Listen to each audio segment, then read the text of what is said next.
Bienvenidos a una nueva edición de la guía para en esta ocasión con su amigo Nes en la sección Psicólogo Analiza A, donde con mis conocimientos profesionales de psicología expongo el perfil clínico de sus personajes favoritos más votados en los comentarios de la cultura popular, incluyendo cómics, películas, series, animes, novelas y videojuegos. El día de hoy les traigo el análisis de los padres de Beatriz Pinzón. Hablamos por supuesto de Don Hermes y Doña Julia de la novela Yo soy Betty la Fea, así que si quieres conocer una pareja machista de relaciones dependientes y con síndrome de Wendy, quédate hasta el final de este video. Por aquí arriba les comparto la lista de reproducción con todos los demás personajes que ya he analizado de esta novela. También los invito a que se suscriban a este canal si les gusta el contenido, así podré seguir subiendo videoanálisis de sus personajes favoritos. Recuerden que este video contiene algunos spoilers del desarrollo de la serie para que lo tengan en cuenta antes de verlo. Sin más que agregar, comencemos.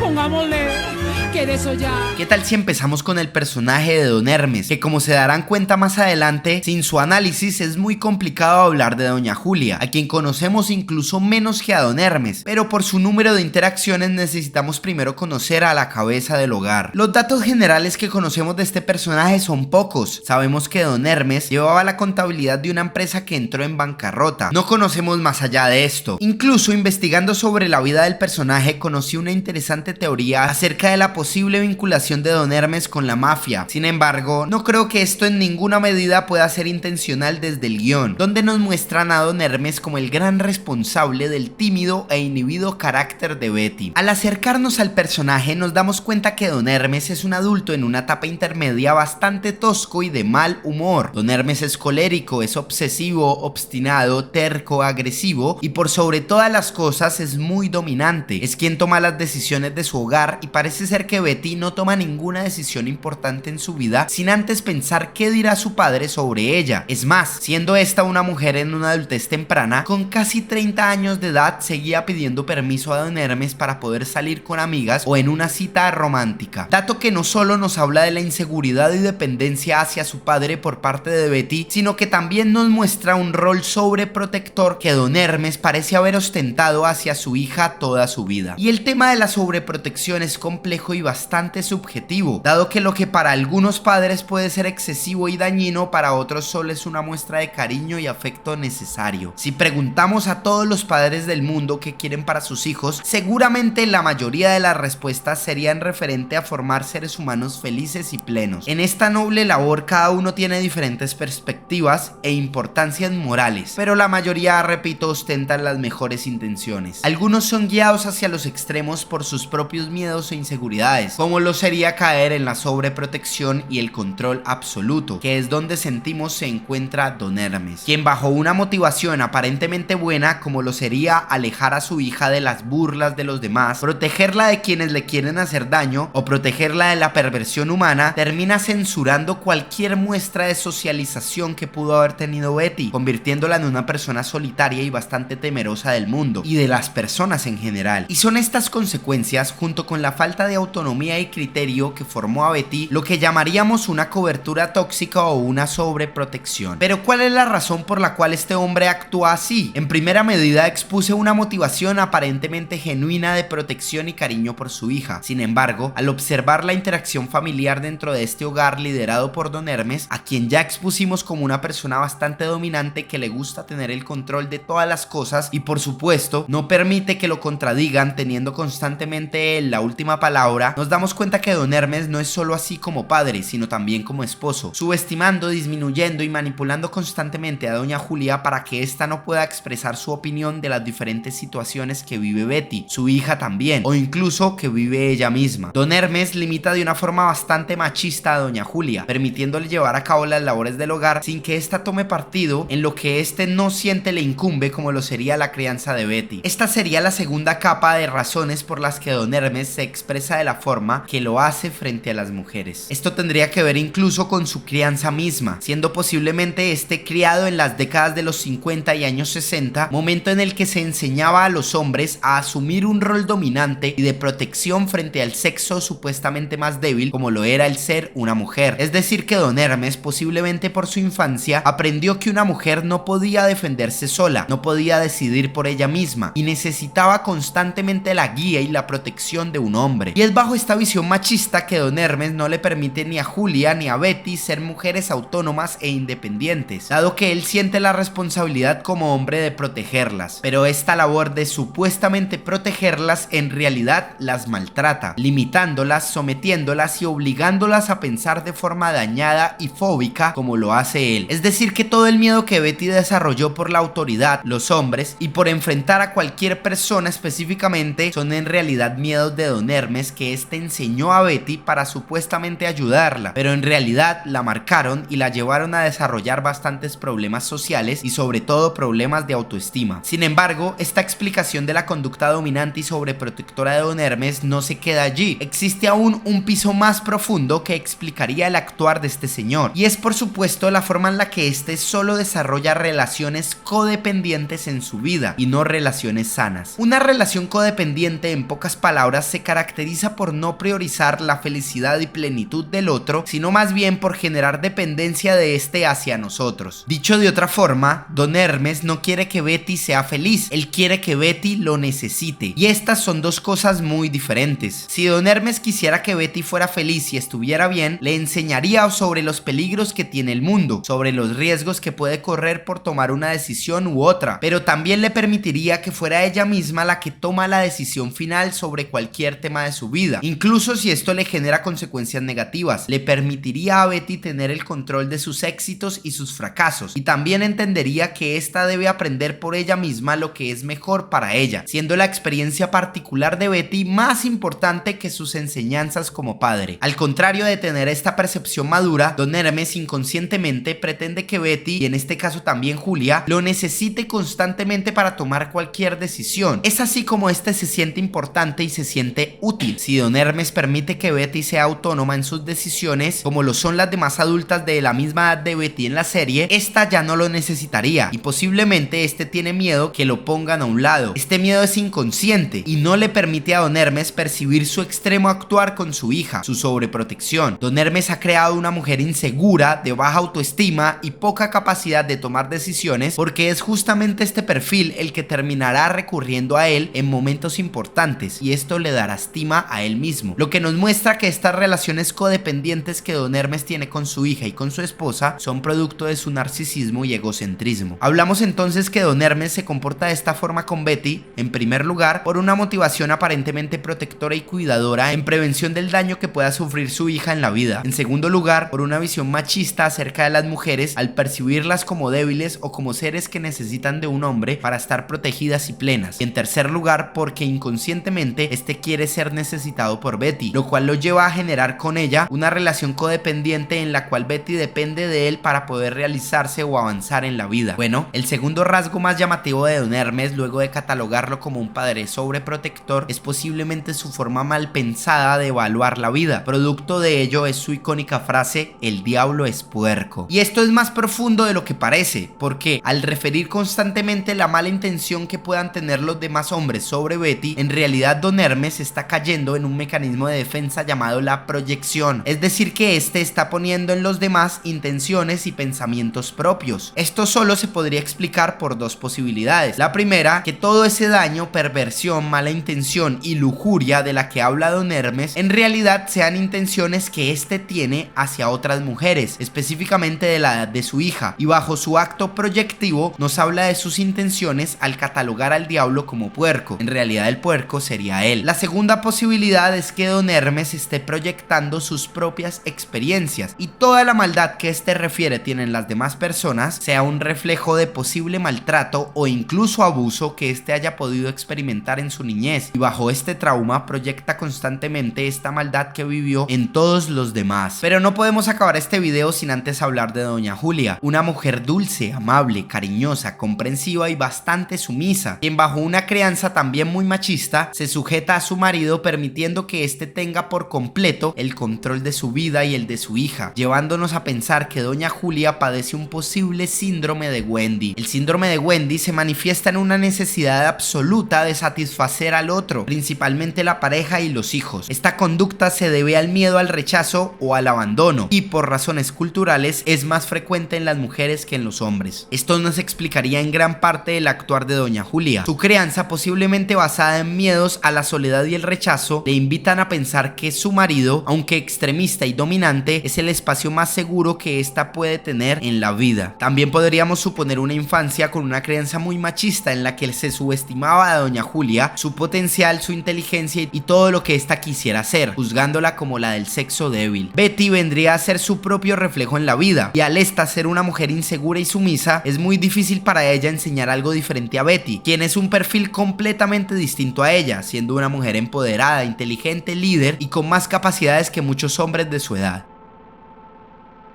Bueno, hasta aquí el video de hoy, espero te haya gustado y si aprendiste algo nuevo con él, regálame tu like. Recuerda comentarme qué otro personaje quieres que traiga a la sección. Recuerda suscribirte y activar la campanita. Sígueme en mi Instagram llamado Psicólogo Nes. Tu amigo Nes se despide, gracias y hasta la próxima.